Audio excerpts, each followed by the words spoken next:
नमस्कार दोस्तों, my name is गौरव कश्यप और स्वागत है आपका मेरे अपने चैनल में जिसका नाम है कश्यप्स बुक। दोस्तों, आज की वीडियो स्टार्ट करने से पहले मैं आपसे कुछ क्वेश्चंस पूछना चाहता हूँ कि क्या आप जो अपनी डे टाइम में जॉब कर रहे हैं क्या उससे खुश हैं? क्या आप जितनी अर्निंग कर रहे हैं, जितनी आपको सैलरी मिल रही है, क्या आप उससे सेटिस्फाई हैं? क्या आपको लगता है कि आप जो काम कर रहे हैं आप उसी काम के लिए बने हैं? अगर दोस्तों इन सभी क्वेश्चंस का जवाब ना है तो ये वीडियो आपके लिए है। वीडियो के लास्ट तक बने रहिए। इस वीडियो में कुछ आपको ऐसी बातें सीखने को मिलेंगी जो शायद आपका मनी को लेकर आपका परसेप्शन ही चेंज कर दें। दोस्तों, अगर आपको साल की 10% सैलरी इंक्रीमेंट, साल भर में मिलने वाली 14 छुट्टियां जिसको हम एनुअल लीव विद वेजेस बोलते हैं, 5-7 मिलने वाली gratuity, retirement plan, bonus, incentive, अगर आपको ये चीजें एक्साइट करती हैं तो मेरे भाई ये वीडियो आपके लिए नहीं है। तो आप इस वीडियो को बंद कर सकते हैं। लेकिन अगर आपको ये चीजें एक्साइट नहीं करती, आप अपनी जिंदगी में कुछ बड़ा करना चाहते हैं, कुछ पैसे कमाना चाहते हैं, लाइफ में सक्सेसफुल होना चाहते हैं, तो ये वीडियो आपके लिए लास्ट तक बने रहिए। तो जिस बुक के बारे में आज मैं बात करने जा रहा हूँ उस बुक का नाम है रिच डैड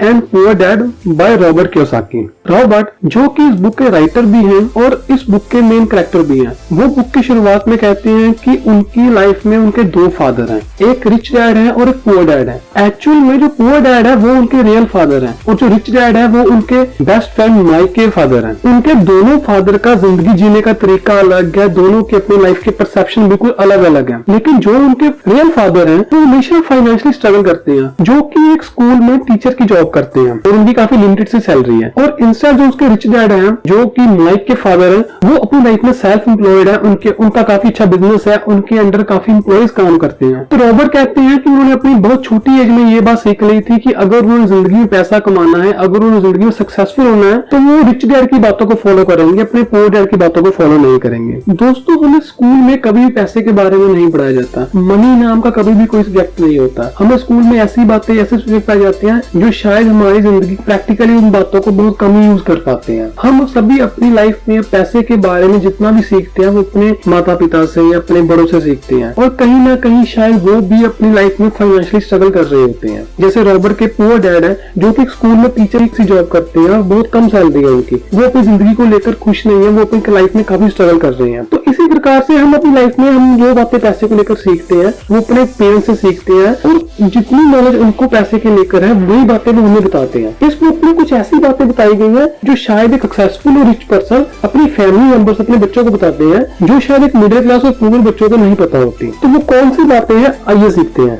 एक पर्सन की जिंदगी में अमीर होने या ना होने सबसे बड़ा रीजन क्या होता है? उसकी सोच मैटर करती है। अगर मान लीजिए कोई पर्सन जो कि जिंदगी में सक्सेस है, उसने काफी पैसा अर्न किया हुआ है, वो अपने एसेट कॉलम को बिल्ड करने के लिए वर्क करेगा। वो ऐसे मॉडल तैयार करेगा जिससे उसको बैठे बिठाए वहां से इनकम आए। एक बार पैसा लगाने के बाद वो पैसा उसके लिए काम करता रहे, वहां से उसको रेगुलर बेसिस पे इनकम आती है। लेकिन एक मिडिल क्लास और पुअर पर्सन ऐसा नहीं सोचता। अगर उसके पास पैसे आ जाते हैं तो महंगी गाड़ी लेता है, एक बड़ा सा घर बनाता है, महंगे कपड़े खरीदता है, शूज खरीदता है, मतलब वो शो ऑफ में काम करता है, वो लोगों को दिखाने की कोशिश करता है, वो अपने एसेट कॉलम पे काम नहीं करता, वो अपनी लाइबिलिटीज बाय करता है जो उससे बाद में पैसा निकलवाते रहते हैं। जो पैसा उसकी जेब में आता है वो लाइबिलिटीज के थ्रू बाहर निकलता रहता है। और उसके उलट जो पर्सन जिंदगी में पैसा गेन करता है वो ऐसी सोच रखता है कि किसी न किसी तरीके से ऐसा मॉडल तैयार करता है कि जिससे उससे रेगुलर बेसिस पे इनकम आती रहे। अगर उसको ज्यादा पैसा आ गया तो वो उसका मकान बना के रेंट पे दे देगा, वहां से उसको रेंटल इनकम आती रहेगी। वो कोई ना कोई ऐसा मॉडल तैयार करने की कोशिश करेगा कि जहां से उसको रेगुलर बेसिस पे इनकम आती रहे। रॉबर्ट ने इस बुक में एक 5 स्टेप का मॉडल दिया है जिसको फॉलो करके एक पर्सन अपनी जिंदगी में सक्सेस हासिल कर सकता है। वो स्टेप्स कौन से हैं? Number 1, find the reason. Number 2, learning new things. Number 3, power of association. Number 4, the power of giving. And the number 5 is pay yourself first. तो चलिए इन स्टेप्स को 1 by 1 समझने की कोशिश करते हैं। Number 1 is find a reason. दोस्तों, हमें अपनी लाइफ में एक रीजन ढूंढना चाहिए, एक वजह ढूंढनी चाहिए जिसके कारण हम अमीर होना चाहते हैं, जिस रीजन की वजह से हम सक्सेसफुल होना चाहते हैं। अपनी 9 से 6 की डे टाइम की जॉब से बाहर निकलिए, कुछ अलग करने की कोशिश करिए, किसी अलग फील्ड में हाथ पैर मारने की कोशिश करिए जिसमें आप काफी अच्छे हैं। किसी दूसरे के सपनों को पूरा करने की बजाय खुद के सपनों को पूरा कीजिए, क्योंकि ये जिंदगी किसी दूसरे के सपनों को पूरा करने के लिए बहुत छोटी है। कोशिश कीजिए कुछ आप अपना इनोवेशन कर सके, कुछ अपने लिए मेहनत कर सकें। दोस्तों ज्यादातर लोग आपस में बातें करते हैं कि वो अमीर होना चाहते हैं, वो खुश होना चाहते हैं, वो जिंदगी में बहुत सारा पैसा कमाना चाहते हैं, लेकिन उसके लिए कभी भी कोई एक्शन नहीं लेते। जितनी जल्दी हो सके आप एक्शन लीजिए, क्योंकि हमारी जिंदगी में जब भी कभी कुछ अप डाउन आता है तो हम दूसरों को ब्लेम करते हैं, अपनी कंपनी को, अपने बॉस को, अपनी कम सैलरी को, अपने हालात, अपनी सिचुएशन। दोस्तों इन सबको हम नहीं चेंज कर सकते, हम सिर्फ एक चीज को चेंज कर सकते हैं, वो है खुद को। तो खुद को समझिए कि आप प्रॉब्लम है, आपको चेंज होना है। अगर आप उस सोसाइटी में फिट नहीं बैठ रहे, आपको परेशानी है, आपको दिक्कत है, तो आप सिर्फ खुद को चेंज कीजिए, खुद अपने लिए रास्ता ढूंढिए। अब जिस काम में बेस्ट है वो काम करने की कोशिश कीजिए, एक पर्पस को ढूंढिए, एक उद्देश्य को ढूंढिए जिसकी वजह से आप पैसा कमाना चाहते हैं। अपने टाइम के खुद मालिक बनिए। दोस्तों नेक्स्ट स्टेप है लर्निंग न्यू थिंग्स। अगर हम जिंदगी में पैसा कमाना चाहते हैं, अगर हम जिंदगी में एक से ज्यादा इनकम सोर्स होना चाहते हैं कि आपके लिए आपका पैसा आपके लिए काम करे, आप पैसे के लिए काम ना करो, तो हमें जिंदगी में कुछ ना कुछ सीखते रहना चाहिए। दोस्तों आज की डेट में अगर कोई चीज सबसे ज्यादा चल रही है वो है इनोवेशन, नए आइडियाज। आप उस पर बात कीजिए। दोस्तों जब आप कहते हैं ना कि मैं ये चीज नहीं कर सकता, मैं ये गाड़ी नहीं अफोर्ड कर सकता, मैं ये बड़ा घर नहीं ले सकता, तो ये बातें हमारी मेंटल लेजीनेस शो करती है। आप इनको इस हिसाब से सोचिए कि मैं ये बड़े घर को कैसे बाय कर सकता हूँ, मैं ये गाड़ी को कैसे बाय कर सकता हूँ। जब आप इस तरीके से सोचना शुरू करेंगे कि आप ये सिंपल नहीं बोल रहे कि मैं ये नहीं कर सकता, आप जब इसे फोकस करेंगे मैं ये कैसे कर सकता हूँ, तब आपका दिमाग खुद ब खुद कोई ना कोई जोर तोड़ लगाना शुरू करेगा वो चीजों को लेने के लिए, उन चीजों को एक्वायर करने के लिए। कोई ना कोई दिमाग में से कोई ना कोई तरीका, कोई ना कोई इनोवेशन आइडिया निकलना शुरू हो जाएगा।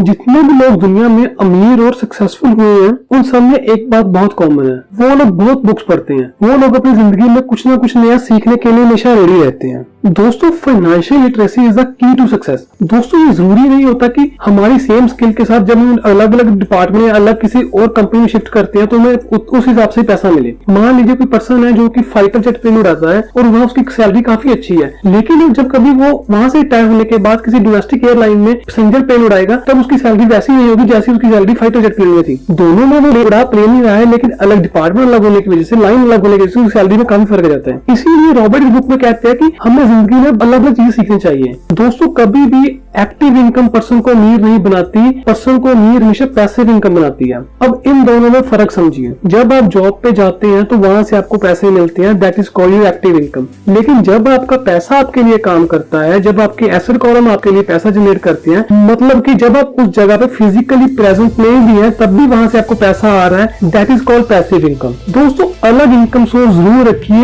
एक इनकम सोर्स पे डिपेंड मत रहिए। थर्ड स्टेप है पावर ऑफ एसोसिएशन। दोस्तों अपने आसपास के लोगों के माइंडसेट को समझिए। अगर आपके आसपास काफी लोग नेगेटिव लोग हैं जो हमेशा यही कहते हैं कि यार मैं अमीर नहीं हो सकता, मेरी जिंदगी में मैं कुछ नहीं कर पाऊंगा, दोस्तों मानिए चाहे ना मानिए ये बातें कहीं ना कहीं आपको भी हिट करती हैं। जब आप वो बातें बार बार सुनते हैं तो वो बातें आप पे भी इन्फ्लुएंस करती है। सो इसीलिए पॉजिटिव लोगों के साथ रहने की कोशिश कीजिए। उन लोगों से बात कीजिए जो नए नए आइडियाज, नए नए इनोवेशन की बात करते हैं। उन लोगों से ज्यादा बातें कीजिए जो सोचते हैं कि मैं जिंदगी में बड़ा आदमी कैसे बनूं, ना कि उन लोगों से जो सोचते हैं, जो जिंदगी में हार चुके हैं, सोचते हैं मैं ये नहीं कर सकता, मैं वो। उनसे बात कीजिए जो ये सोचते हैं कि मैं इनको कैसे कर सकता हूँ। अगर ये मेरा दिल नई गाड़ी पे आया है तो मैं ये गाड़ी कैसे बाय कर सकता हूँ, मैं अपने आप को कैसे इनकम सोर्स जनरेट कर सकता हूँ, कैसे अपनी इनकम को बढ़ा सकता हूँ। दोस्तों एक सफल बिजनेसमैन उन लोगों को हायर करता है जो उनसे ज्यादा समझदार होते हैं, जिनमें इंटेलिजेंस उनसे ज्यादा होती है। आप कोई भी बिजनेसमैन को देखिए जो आपके आसपास होगा, उसका अकाउंटेंट, उसका मार्केटिंग मैनेजर, उसका प्रोडक्शन मैनेजर, सब अपने अपने काम में एक्सपर्ट होंगे। जिस पर्सन ने इन तीनों को हायर किया होगा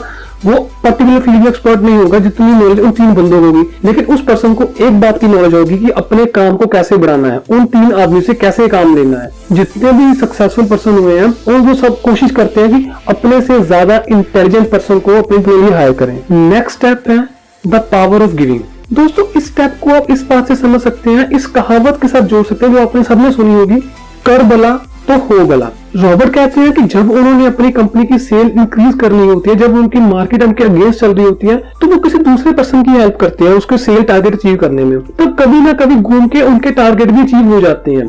जब कभी उन्हें किसी अपनी कंपनी में किसी प्रोजेक्ट के लिए फंड की जरूरत होती है तो वो किसी ऑर्फनेज में, किसी एनजीओ में एक चैरिटी कर देते हैं। तो वो इस हिसाब से वो कहता है कि जब मैं किसी को दान करता हूँ, जब मैं किसी को चैरिटी करता हूँ, तो वो पैसा मेरे पास और डबल ट्रिपल होकर मेरे पास आता है। जो उनके रिच डैड थे वो बहुत चैरिटी करते थे, और जो उनके पुअर डैड थे वो बिल्कुल भी चैरिटी नहीं करते। वो मुझे यही कहते थे जब मेरे पास ज्यादा होगा मैं तब दे दूंगा, अभी मेरे पास कुछ नहीं है, अभी मेरे पास खुद को बस लिमिटेड पैसा है। तो इतनी जिंदगी होने के बाद कभी भी ऐसा मोमेंट नहीं आया कि जब वो कह सके कि मेरे पास बहुत पैसा आ गया तो मैं चैरिटी कर सकता हूँ। लेकिन रिच डैड के केस में बिल्कुल उलट था। दोस्तों, अगर लाइफ में आपके पास मौका मिले कि आप किसी की हेल्प कर सकते हैं, आप चाहे आपको पता भी हो उस पर्सन की, उस बंदे की हेल्प करने के बाद आपको कभी शायद वापस कुछ उससे बेनिफिट ना भी ले सको, तो उसकी हेल्प जरूर कीजिए। अगर चाहे वो पर्सन आपको शुक्रिया ना अदा कर सके, लेकिन भगवान तो देख रहा है ना, तो ना हो सके आप किसी की हेल्प कर सकते हो तो जरूर कीजिए। और लास्ट स्टेप है पे योरसेल्फ फर्स्ट। ये बहुत ही इंटरेस्टिंग कंसेप्ट है, इसको ध्यान से समझिए।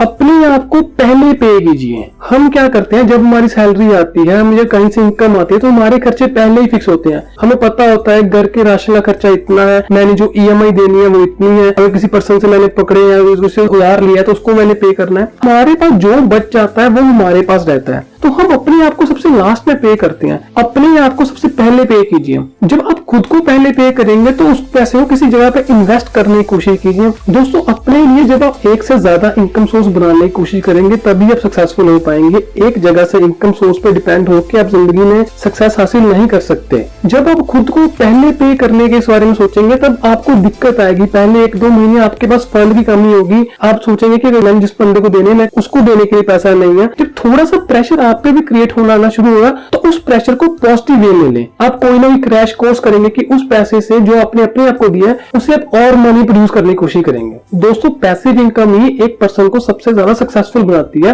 एक्टिव इनकम नहीं बनाती। तो खुद को पे कीजिए, अपनी फाइनेंशियल लिटरेसी पे काम कीजिए। दोस्तों, मैं लास्ट में आपको बोनस टिप देना चाहता हूँ कि पैसे के गुलाम मत बनिए, पैसे के लिए काम मत कीजिए। ऐसा मॉडल तैयार कीजिए कहीं पे ऐसा दिमाग आएगी पैसा आपके लिए काम कर ले। जो पैसा आपके एक एसेट कॉलम में एक बार चला जाए तो वो चाहे कुछ भी हो जाए, आप उस पैसे को मत निकालिए, वो पैसा आपके लिए आगे आगे मनी प्रोड्यूस करता रहे। दोस्तों, एक बात याद रखिए, जीत के लिए खेलना और हार से बचने के लिए खेलने, इन दोनों में बहुत फर्क होता है। अपने कंफर्ट जोन से बाहर निकलिए। जो चीज की नॉलेज आपको नहीं है लेकिन आपको लगता है आप उसमें अच्छा कर सकते हैं, किसी के केसों में कुछ वो स्टॉक मार्केट हो सकता है, किसी के रियल एस्टेट हो सकता है, कुछ भी कहीं भी तरीके से आप अपने लिए अपने वे निकालिए। मैं फिर से अपनी बात रिपीट करता हूँ, financial literacy is the key to success. दोस्तों, जो बातें मैंने आज आपको बताई है, आपको इंटरनेशनल बेस्ट सेलर बुक रही rich dad and poor dad से, अगर आप अपनी लाइफ में फाइनेंशियल स्टेबिलिटी चाहते हैं, अगर आप एक से ज्यादा इनकम सोर्स क्रिएट करना चाहते हैं तो इस बुक को जरूर पढ़िए। आप इसको डिस्क्रिप्शन दिए गए लिंक से बाय कर सकते हैं।